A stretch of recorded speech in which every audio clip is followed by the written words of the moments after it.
আসলে সম্মান, মর্যাদা, আচরণগত যে বিষয়গুলো, এগুলো আসলে প্রত্যেকের সেনসিটিভিটি, স্পর্শকাতরতা, যার যার মানে অনুভূতির বিষয়।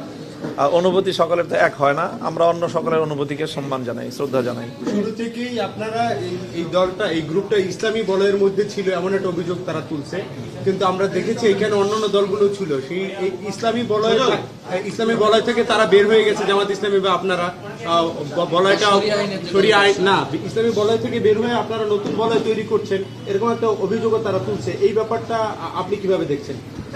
না, শুরু থেকেই আমাদের এমন একটা প্রচেষ্টা ছিল যে আমরা জুলাইকে কেন্দ্র করে ইসলামী এবং দেশপ্রেমিক, এই দুটো শব্দই আমাদের প্রথম থেকেই ছিল। ইসলামী এবং দেশপ্রেমিক শক্তির একটা ঐক্য, এবং সেইভাবেই কিন্তু আমাদের এই জুলাই সনদ বাস্তবায়নের যে আন্দোলনটা শুরু হয়েছিল, সেই আন্দোলনের সূচনাই ছিল 7টা দলের মাধ্যমে, এবং সেই 7 দলের মধ্যে এনসিপি ছিল, গণ অধিকার পরিষদ ছিল, এবি পার্টি ছিল, আর আমরা 4টা ইসলামী দল ছিলাম।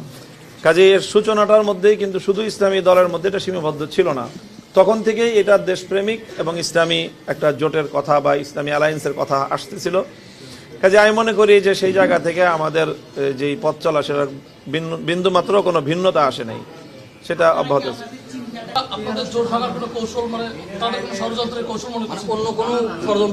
না, আমরা কারো ষড়যন্ত্রের এটাকে কৌশল মনে করছি না। আমরা মনে করছি যে এটা আমাদের ব্যর্থতা, যে আমরা সকলে মিলিত হয়ে থাকতে পারলাম না, এবং আমরা জনগণের যে জনপ্রত্যাশা আমরা তৈরি করেছি, সেই প্রত্যাশা জায়গাটাকে আমরা পরিপূর্ণভাবে রক্ষা করতে পারি নাই। আমাদের কোনো ভুল ত্রুটির কারণে এটা হয়েছে। আমরা সেই ভুল ত্রুটির দায়ভার নিজেরাই স্বীকার করছি, অন্য কাউকে দায় দিচ্ছি না।